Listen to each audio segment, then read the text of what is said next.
నమస్తే S6 news కి స్వాగతం. వార్తల్లో ముందుగా ముఖ్యాంశాలు. ప్రపంచ స్థాయి ఎక్స్పీరియం పార్క్ ను ప్రారంభించిన సీఎం రేవంత్ రెడ్డి.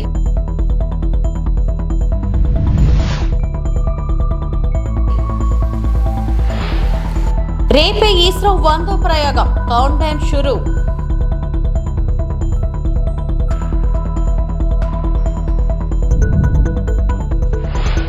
చంద్రబాబు ప్రజాద్రోహం చేస్తున్నారు, భూమన కరుణాకర్ రెడ్డి.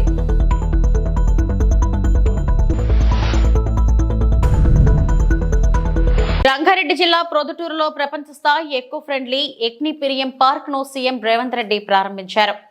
ఈ కార్యక్రమంలో మంత్రి జూపల్లి కృష్ణారావు, ప్రముఖ సినీ నటుడు చిరంజీవి, ప్రభుత్వ విప్ మహేందర్ రెడ్డి తదితరులు పాల్గొన్నారు. ప్రపంచ స్థాయి ప్రమాణాలతో 150 ఎకరాల్లో ఈ పార్క్ ను తీర్చిదిద్దారు. దీనిలో 25,000 జాతుల మొక్కలు ఉన్నాయి. 85 దేశాల నుంచి దిగుమతి చేసుకున్న అరుదైన వృక్షాలు, చెట్లు ఉన్నాయి. ఎక్స్పీరియం పార్క్ లో 1,00,000 నుంచి 3.5 కోట్ల విలువ చేసే అరుదైన వృక్షాలను అందుబాటులో ఉంచారు. ఇప్పటికే పలు వృక్షాలను సినీ, రాజకీయ, వ్యాపార ప్రముఖులు కొనుగోలు చేశారు. రామ్ దేవ్ 6.5 ఏళ్ల పాటు శ్రమించి ఎక్స్పీరియం ను తీర్చిదిద్దారు. దీనిలో వివిధ ఆకృతుల్లో రాక్ గార్డెన్ ను సిద్ధం చేశారు. 1,500 మంది కూర్చునేలా ఎంపీ థియేటర్ ను ఏర్పాటు చేశారు. 150 కోట్ల విలువైన మొక్కలు, చెట్లు, వృక్షాలు కలిగిన ఏకైక పర్యాటక ప్రాంతంగా ఇది నిలిచింది.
భారత అంతరిక్ష పరిశోధన సంస్థ ఇస్రో మరో రాకెట్ ప్రయోగానికి సర్వం సిద్ధం చేసింది.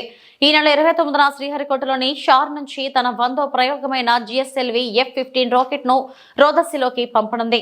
దేశీయంగా రూపొందించిన ఈ క్రయోజెనిక్ రాకెట్ ద్వారా NVS-2 ఉపగ్రహాన్ని అంతరిక్షంలోకి పంపనుంది. దీనికి సంబంధించిన కౌంట్ డౌన్ ను మంగళవారం తెల్లవారుజామున 2:53 ప్రారంభించింది. 27 గంటల పాటు ఈ కౌంట్ డౌన్ కొనసాగనుంది. అంటే బుధవారం ఉదయం 6:23 షార్లోని 2వ లాంచ్ ప్యాడ్ నుంచి రాకెట్ నింగిలోకి దూసుకెళ్లనుంది.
అధికారంలోకి రాకముందు అనేక మాటలు చెప్పి సూపర్ 6 అంటూ హామీలిచ్చి నేడు రాష్ట్ర ఆర్థిక పరిస్థితి బాగోలేదని ప్రజాద్రోహానికి పాల్పడుతున్నారని వైసీపీ ఉమ్మడి చిత్తూరు జిల్లా అధ్యక్షుడు భూమన కరుణాకర్ రెడ్డి ఆరోపించారు. తిరుపతిలో ఆయన మీడియాతో మాట్లాడారు. అధికారంలోకి వస్తే సంపద సృష్టిస్తారని చెబితే సంబరపడిన ప్రజలు 8 నెలల పాలనలో ఆయన కొడుకు లోకేష్ కు వారి అనుచరులకు సంపద సృష్టిస్తున్నారని విమర్శించారు. ఎట్టి పరిస్థితుల్లోనూ నేను చేసినటువంటి సూపర్ 6 వాగ్దానాలను నెరవేర్చటానికి ఏమాత్రము కూడా అనువైనటువంటి రీతిలో పరిస్థితులు లేవు. కనుక వృద్ధి రేటును 15% పెంచిన తరువాత దానిని గురించి ఆలోచిస్తాను అని చెప్పటం ఎంత దుర్మార్గమైనటువంటి విషయం అంటే, ప్రపంచంలో ఎంతో మంది మోసగాళ్లను చూసి ఉంటాం, ఎంతో మంది వంచన చేసేటువంటి వాళ్లను చూసి ఉంటాం. కానీ ఒక ప్రజానాయకుడిగా ఉండి ప్రజలకు మేలు చేయటానికే కారణజన్ముడుగా జన్మించినాను అని తన అనుయాయుల చేత పొగిడించుకునేటువంటి చంద్రబాబు నాయుడు గారు చేసినటువంటి ఈ ప్రజా వంచన అన్నింటికంటే చాలా దుర్మార్గమైనటువంటిది. నేను అధికారంలోకి వస్తే తల్లికి వందనం పేరుతో ప్రతి ఒక్కరికి బిడ్డకు 15,000 రూపాయలు ఇస్తానని చెప్పినటువంటి వ్యక్తి, అన్నదాతలకు 20,000 రూపాయల సహాయం చేస్తానన్నటువంటి వ్యక్తి, ప్రతి సంవత్సరము నిరుద్యోగుడికి ప్రతి ఒక్కడికి కూడా 3,000 రూపాయల భృతి ఇస్తానని చెప్పినటువంటి వ్యక్తి, 50 ఏళ్లు నిండినటువంటి మహిళలకు అందరికీ కూడా ప్రతి సంవత్సరము 18,500 ఆర్థిక సహాయం చేస్తానని చెప్పినటువంటి వ్యక్తి ఈ రోజున రాష్ట్ర ఆర్థిక పరిస్థితి దుర్మార్గంగా ఉంది కాబట్టి నేను చేయలేను అని చెప్పటం. ఇదే చంద్రబాబు నాయుడు గారు, పవన్ కళ్యాణ్ గారు, ఆయన కూటమిలో సాగేటువంటి పురంధరేశ్వరి గారు, వీళ్ళంతా కూడా ఎన్నికలలో ప్రచారం చేసినప్పుడు రాష్ట్ర ఆర్థిక పరిస్థితి కకావికలమైపోయింది, తునాతునకలైపోయింది. జగన్మోహన్ రెడ్డి 14 లక్షల కోట్ల రూపాయల ఆర్థిక భారాన్ని మోపినాడు ఈ రాష్ట్రం మీద. ఈ రాష్ట్రమంతా అప్పుల్లో కూరుకుపోయింది అని చెప్పినటువంటి ఈ ముగ్గురు నేతలు ఇంత ఆర్థిక దుస్థితి ఉన్నప్పటికీ కూడా జగన్మోహన్ రెడ్డి ఇస్తున్నటువంటి ఈ పథకాల కంటే మిన్నగా అంబేద్కర్ కోనసీమ జిల్లా ఉప్పలగుప్తం మండలం గొల్లవెల్లిలో ఫిబ్రవరి 26 నుండి మార్చి 1 వరకు జాతీయ స్థాయి పురుషుల వాలీబాల్ టోర్నమెంట్ నిర్వహిస్తున్నట్లు అమలాపురం శాసనసభ్యులు ఐతాబత్తుల ఆనందరావు తెలిపారు. గొల్లవెల్లి గ్రామంలో ఎమ్మెల్యే ఆనందరావు టోర్నమెంట్ లోగోను ఆవిష్కరించారు. అరిగెల శ్రీ రంగయ్య వాలీబాల్ అసోసియేషన్ ఆధ్వర్యంలో ఈ టోర్నమెంట్ నిర్వహిస్తున్నట్లు ఎమ్మెల్యే పేర్కొన్నారు. 6 రాష్ట్రాల నుండి జాతీయ స్థాయి వాలీబాల్ క్రీడాకారులు ఈ టోర్నమెంట్ లో పాల్గొంటారని ఎమ్మెల్యే తెలిపారు. క్రీడల ప్రోత్సాహానికి తన వంతు కృషి చేస్తున్నానని ప్రజలు అంతా సహకరించాలని ఆయన కోరారు. అమలాపురం నియోజకవర్గంలో క్రికెట్ స్టేడియం నిర్మాణానికి ప్రయత్నాలు ప్రారంభించారని ఎమ్మెల్యే ఆనందరావు వెల్లడించారు. జాతీయ స్థాయిలో క్రీడలు నిర్వహించడంలో చాలా పేరు ప్రఖ్యాతులు ఉన్నటువంటి గ్రామం ఇది. ఒకనాడు జిల్లా స్థాయిలో ఈ కార్యక్రమాలు జరిగితే తర్వాత మాజీ హోంశాఖ మార్చులు ప్రస్తుత శాసనసభ్యులు రాజప్ప గారి ఆధ్వర్యంలో జాతీయ స్థాయిగా ఇక్కడ మొట్టమొదటిసారిలో ఈ వాలీబాల్ ఈవెంట్ జరిగింది.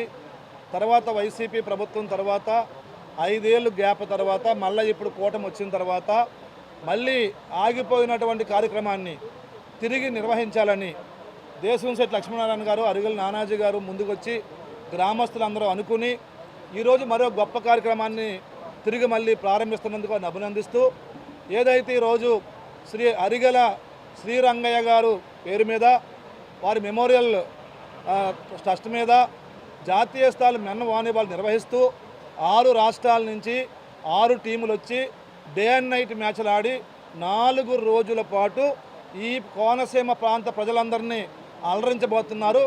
అందుకే నేను అందరినీ కోరుకుంటున్నాను, ఈ మండలం నుంచి కానీ, ఈ నియోజకవర్గం కానీ, జిల్లా కానీ ప్రతి క్రీడా స్ఫూర్తున్న ప్రతి నాయకుడు, క్రీడలను ప్రేమించే ప్రతి వారు కూడా దీంట్లో పాల్గొని దీనికి అవసరమైనటువంటి సలహాలనిచ్చి సహకారాన్ని ఇచ్చి ఈ యొక్క వాలీబాల్ నేషనల్ వాలీబాల్ టోర్నమెంట్ని జయప్రదం చేయాలని కోరుకుంటూ మీడియా మిత్రులు కూడా దీన్ని ప్రెస్టేజ్గా తీసుకుని ఈ యొక్క ప్రాంతాన్ని ఎక్స్పోజ్ చేయడానికి, క్రీడా స్ఫూర్తిని ఎక్స్పోజ్ చేయడానికి మీ వంతు కూడా మీరు కృషి చేయాలని కోరుకుంటూ, అలాగే ఈ యొక్క క్రీడలు ఎక్కడితో ఆకుండా శాశ్వతంగా ఈ ఊర్లో ఈ కార్యక్రమం జరిగేలాగా ముందుకు తీసుకెళ్ళడానికి మనందరము సహకరిద్దామని నేను కూడా శాసనసభ్యుడిగా నా వంతు సహకారాన్ని నేను పూర్తిగా ఇచ్చి ఈ కార్యక్రమం జయప్రదం అవడానికి నేను ప్రభుత్వము అందరూ కలిసి ముందుంటామని తెలియజేసుకుంటూ ఈ సందర్భంగా మీ యొక్క స్ఫూర్తిని, మీ యొక్క అంకిత భావాన్ని,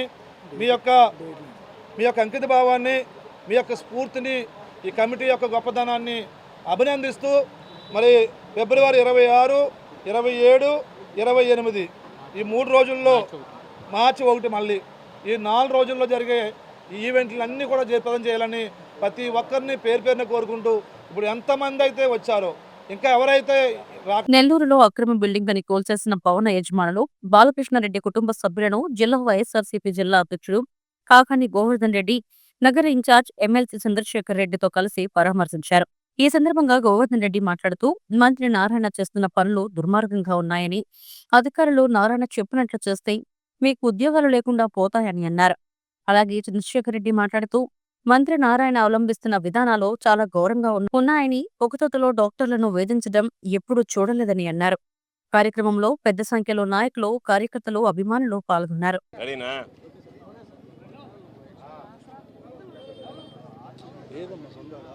కూటమి ప్రభుత్వం అధికారంలోకి వచ్చిన తర్వాత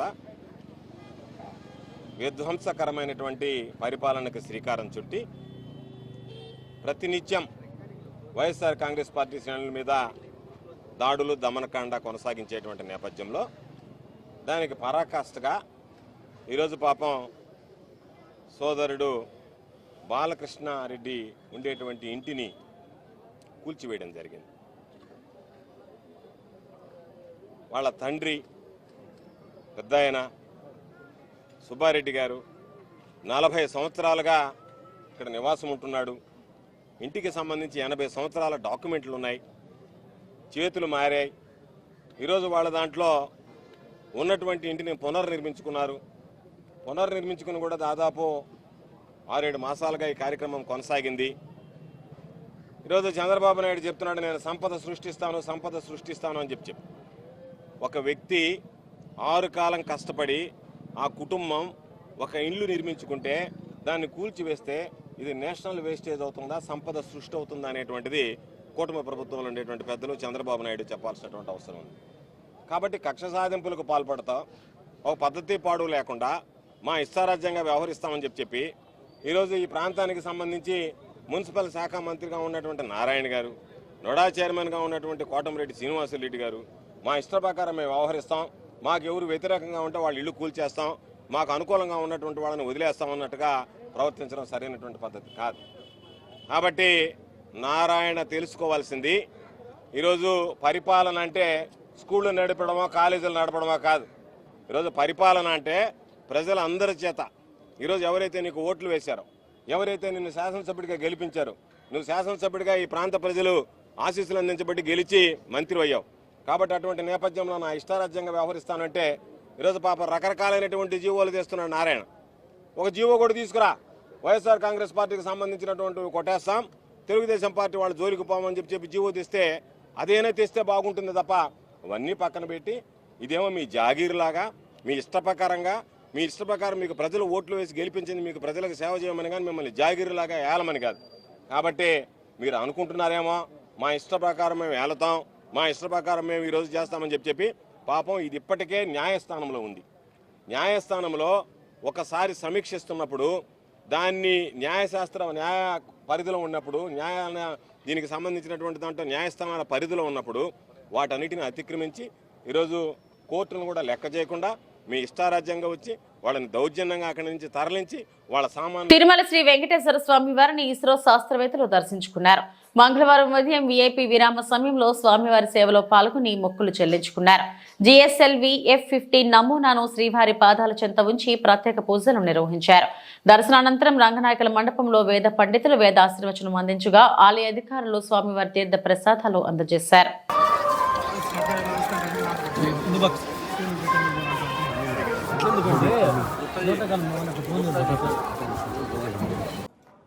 We are going to have the first launch this year, 2025. GSLV F-15 vehicle is going to place the second generation, second navigation satellite, NVS-02, for the purpose of navigation in the geotransfer orbit. Also, I am extremely happy to inform that this is the 100th launch from Sriharikota. The first launch was the SLV-3 E1 launch in the year 1979. From that, we have come a long way. We have developed 6 generations of launch vehicles, and till now, we have accomplished 99 launch vehicle missions. And tomorrow morning, we are going to successfully accomplish the 100th launch vehicle mission from Sriharikota. Also, if you look at the satellites, 1975 we successfully launched the first satellite, Indian satellite Aryabhatta.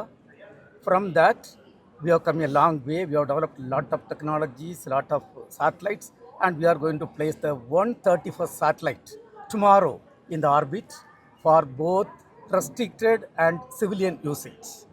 And this satellite has got our own indigenous atomic clock, and it is going to serve the common man of the country in a very big way. In addition to that, till today, we have successfully placed 433 satellites of other foreign countries in the orbit. Yeah, you all know the first satellite launch vehicle SLV-3 was having a liftoff mass of 17 tons, capable of placing 40 kg satellite in the low Earth orbit. And today, Honorable Prime Minister Modi ji has given approval for the next generation launcher capable of placing 30,000 kg in the low Earth orbit, and liftoff mass of this rocket is 1,000 tons. And today we are having 2 launch pads in Sriharikota, and using that launch pad, this rocket cannot be launched, and we are going to build a third launch pad with a cost of something around 4,000 crore, capable of lifting off the next generation launcher. In addition to that, this also will be used for future missions, because Honorable Prime Minister has given direction to study taking man to moon and continuation of the Gaganyaan program. For those things also, with little augmentation, the third launch pad will be useful. Also, the LVM-3 vehicle has got lot of demands, and in order to increase the frequency of launch, the third launch pad will be useful, and the third launch pad will be executed, realized in Sriharikota. Of course, Sriharikota director Mr. Rajarajan is with me, and he and his team, with the support of entire ISRO, is going to execute this third launch pad within a 4 months time frame. Who are blessing us, also the press team who are here, you are also part of our successful development program. Thank you. Thank you, sir. Ambedkar Konaseema జిల్లా అల్లవరం మండలానికి చెందిన గుబ్బల రవి దంపతులు తమను రక్షించాలని ఫిర్యాదు చేశారు. జిల్లా SP కార్యాలయానికి చేరుకుని గ్రీవెన్స్ లో సమస్యను తెలియజేసిన గుబ్బల రవి అతని సతీమణి నన్ను వేధిస్తున్నారు, చంపవేయాలని చూస్తున్నారు, పోలీసు వారు మమ్మల్ని కాపాడాలని ఆ జంట విజ్ఞప్తి చేశారు. ఇటీవల సంక్రాంతి సందర్భంగా తలెత్తిన మనస్పర్ధలు ప్రాణం తీసే వరకు వెళ్లాయి. 4 వ్యక్తులు రవి ఇంటికి వెళ్లి చంపాలని చూసిన దృశ్యాలు సీసీటీవీలో రికార్డయ్యాయి.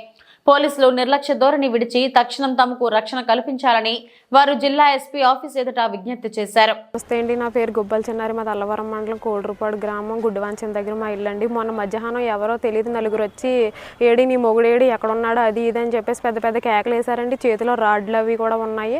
లేరండి, ఎవరు లేరని చెప్పేసి అంటే ఏ ఇంట్లో దాచావా అది ఇది అనేసి అంటే నేను వెంటనే మా ఆయన గారికి ఫోన్ చేశానండి. ఎవరో వచ్చి ఇంటి దగ్గర గొడవ చేస్తున్నారు అది ఇది అని చెప్పేసి అంటే నువ్వు ఫోన్ పెట్టే నేను పోలీసులకు ఫోన్ చేస్తాను వెంటనే అని చెప్పేసి అంటే మా కాంప్లెక్స్ దగ్గరికి వెళ్ళారండి. వెళ్తే వీడియో తీయమని చెప్పేసి చెప్తే వీడియో తీసానండి. మా దగ్గర వీడియోలు కూడా ఉన్నాయి. మేము వెంటనే ఆ రోజు నైట్ పోలీస్ కంప్లైంట్ కూడా ఇచ్చామండి. ఎస్ఐ గారు కూడా ఎటువంటి రెస్పాన్స్ లేదండి. తర్వాత సీఏ గారి దగ్గరికి వెళ్ళాము.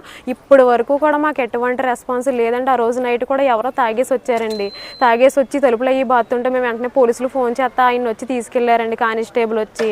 ఇలాగే ఏ రోజు నైట్ కూడా మాకు నిద్ర ఉండలేదండి. చంటి పిల్ల ఉందండి, మా అత్తయ్య గారు ఉన్నారు. మేము ఇంట్లో ఎంత బాధపడుతున్నాం అనేది ఆ దేవుడికే తెలియాలండి. ఇప్పుడు అందుకే ఎస్పీ సార్ దగ్గరికి వచ్చామండి. మాకు ఎటువంటి న్యాయం కూడా జరగట్లేదండి. మీ ఆయన చంపేస్తాము అది ఇది అంటే మాకు చాలా భయంగా ఉంటుందండి. మేము ఇంట్లో ఒక్కలమే ఆడవాళ్ళు ఉంటున్నాము. నా భర్త ఒక్కడే బయటికి వెళ్తున్నాడండి. ఎటువంటి ప్రాణహాని ఉంటుందని చెప్పేసి మాకు చాలా భయంగా ఉంటుందండి. అందుకే సార్ దగ్గరికి వచ్చామండి మాకు న్యాయం చేయమని చెప్పడానికి. ఎందుకు వేధిస్తున్నారంటే మన కోడి పందాల్లో ఏదో ఒక చిన్న గొడవ అయింది, దాని పెద్దలు సెటిల్మెంట్ చేసేసారండి. సెటిల్మెంట్ అయిన మన్నాడు ఈ గొడవ చేశారండి. నమస్తే, నా పేరు రవికుమార్ అండి, గుబ్బల. మా ఇంటి దగ్గర మొన్న నేను లేని సమయంలో ఒక 4 వ్యక్తులు వచ్చారండి. రాచూరు రాంబాబు, జాలిం నాగార్జున, వీరమల్లు దేవ, నాగారు పాకేష్ అండి. 4 వ్యక్తులు రాడ్లతో వచ్చి నేను ఇంట్లో లేని సమయంలో మా మిస్సెస్ని, నా కూతుర్ని, మా మదర్ని బెదిరించి నన్ను నేను కనిపిస్తే చంపేస్తానని చెప్పేసి బెదిరించి చాలా పెద్ద గొడవ చేశారండి ఇంటి దగ్గర. ఈ లోపల మా మిస్సెస్ నాకు ఫోన్ చేశారండి. ఫోన్ చేస్తే నేను వెంటనే భయపడకు, నేను అల్లవరం ఎస్ఐ గారికి ఫోన్ చేస్తానని చెప్పి ఎస్ఐ గారికి ఫోన్ చేశానండి. ఆయన మనుషులు పంపుతానని చెప్పి అన్నారు. పంపిన తర్వాత నేను వెంటనే మళ్ళీ మా మిస్సెస్కి ఫోన్ చేసి వెంటనే నువ్వు అర్జెంట్గా వీడియోలు తీయమని చెప్పారండి. అప్పుడు మా ఇంటి దగ్గర నుంచి కాంప్లెక్స్ దగ్గరికి వెళ్ళిపోయారండి. కాంప్లెక్స్ దగ్గర నానా గొడవ అండి. చంపేస్తాను, నేను వచ్చేదాకా వెయిట్ చేద్దాం చెప్పి అక్కడ కూర్చొని మందు తాగడం చాలా గొడవ చేశారండి అక్కడ కూర్చొని. అసలు ఏమీ లేదు సార్, కోడి పందాల్లో ఏదో మాట అనుకున్నామండి. ఆ మన్నాడు అందరూ పెద్దలందరూ కూర్చున్నారు, పోలీస్ స్టేషన్లో కూర్చోబెట్టారు. నన్ను తప్పు చెప్పమని చెప్పారు. ఓకే అని చెప్పి నేను క్షమాపణ చెప్పాను ఆయనకండి. అన్నీ జరిగినాయండి, అన్నీ అయిపోయినాయి. ఆ మర్నాడే మళ్ళీ ఎంత పెద్ద గొడవ చేశారంటే వచ్చండి. ఇప్పుడు నాకేంటంటే ఈ మెయిన్ ఈ రాచూరు రాంబాబు వల్ల, ఈ జాలిం నాగార్జున, వీరమల్లు దేవ, వీళ్ళ 3 వల్ల నాకు ప్రాణహాని ఉందండి. నాకు వాళ్ళు ఇప్పుడే కదండి ఎప్పుడు కూడా అన్ని రకాలుగా భయపడుతూ ఉంటారండి. మొన్న కూడా ఈ గొడవ అంతా అయిపోయిన తర్వాత నువ్వు మమ్మల్ని ఏం చేసేవరా అని చెప్పేసి రోడ్ల మీద తిరుగుతూ కేకలేస్తున్నారు ఇంటి ముందు. అది కూడా నేను ఎస్ఐ గారి దృష్టికి తీసుకెళ్ళడం జరిగిందండి. కానీ ఇప్పుడు దాకా మా వాళ్ళ మీద ఎటువంటి చర్యలు ఎస్ఐ గారు తీసుకోలేదండి. ఎస్పీ గారి దయచేసి నాకు ప్రాణహాని ఉందని చెప్పుకోవడానికి వచ్చానండి అక్కడికి. దయచేసి నాకు ప్రాణహాని ఉందండి, అది మాత్రం నా ప్రాణహాని లేకుండా కొంచెం చూసుకుని వాళ్ళని కొంచెం శిక్షించాలండి దయచేసి మాత్రం. తిరుచానూరు శ్రీ పద్మావతి అమ్మవారి ఆలయ పరిసరాల్లో ఈవో శ్యామలరావు తనిఖీలు నిర్వహించారు. ఈవో మాట్లాడుతూ టీటీడీ విజన్ లో భాగంగా తిరుచానూరు ఆలయం పరిసరాలలో భక్తులలో మరింత భక్తిభావం, ఆహ్లాదాన్ని పెంచేందుకు ప్రణాళికలు సిద్ధం చేయాలని అధికారులను ఆదేశించారు. ఈ కార్యక్రమంలో FA and CAO Balaji, CE Satyanarayana, deputy EO Govindarajan, town planning ప్రత్యేక అధికారి రాముడు పాల్గొన్నారు. ఓం నమో వెంకటేశాయ. తిరుమల తిరుపతి దేవస్థానంలో ఉన్న ముఖ్యమైన దేవాలయాల్లో శ్రీ పద్మావతి అమ్మవారి దేవాలయం ఒకటి. ఇక్కడ ఈ చుట్టుపక్కల ప్రాంతాలు చూస్తే మీకు చాలా రద్దీ కనిపిస్తుంది. రోజుకి సుమారుగా 25,000 మంది భక్తులు వస్తున్నారు. అంతా కంజెస్టెడ్గా ఉంటుంది. ఇక్కడే టికెట్స్ ఇవ్వడం, ఇక్కడే లడ్డు కౌంటర్లు పెట్టడం, అలాగే అక్కడ తోలప్ప గార్డెన్ కానీ లేకపోతే ఫ్రైడే గార్డెన్ కానీ ఇవన్నీ కూడా సరిగ్గా ఉపయోగించుకోకపోవడం, ఇవన్నీ కూడా చూడటం జరిగింది. ఈ దేవాలయంలో ఇక్కడ రద్దీ తగ్గించడం, అంటే కంజెషన్ అనేది ఏదైతే ఉందో ఆ ఇరుకిరుగ్గా ఉండడం ఏదైనా తగ్గించి ఒక శాంక్టిటీ పెంచడానికి ఇక్కడ ఏ విధంగా చేస్తే బాగుంటుందని ఒక కన్సల్టెంట్ని తీసుకుని, ఒక టౌన్ ప్లానింగ్ ఎక్స్పర్ట్ని కూడా తీసుకుని ఆ ప్లాన్ చేస్తున్నాము. ఆ ప్లాన్లో భాగంగా ఇక్కడికి వచ్చి ఇవన్నీ కూడా ఇన్స్పెక్ట్ చేయడం జరిగింది. అంటే ఇప్పుడు తోల్పప్ప గార్డెన్లో పిల్గ్రిమ్ ఎమ్యూనిటీ సెంటర్ని ఒకటి పెట్టుకోవడానికి అవకాశం ఉంది. ఎందుకంటే ఇంతకుముందు పిల్గ్రిమ్ ఎమ్యూనిటీ సెంటర్ అనేది ఈ వెనక వైపు ఒకటి ప్లాన్ చేయడం జరిగింది. దాన్ని అక్కడ కాకుండా ఇక్కడ షిఫ్ట్ చేస్తే బాగుంటుంది. ఏ విధంగా ఓవరాల్గా ఒక ప్లాన్ చేసి దీన్ని ఒక మంచి కంజెషన్ లేకుండా మొత్తం అంతా కూడా ఫ్రీగా ఒక శాంక్టిటీ కనిపించేలాగా ఇవన్నీ కూడా డెవలప్ చేయడానికి మేము ప్లాన్ చేస్తాం. Thank you. ఇవి ఇప్పటివరకు నా బులెటిన్ అప్డేట్స్. నమస్తే.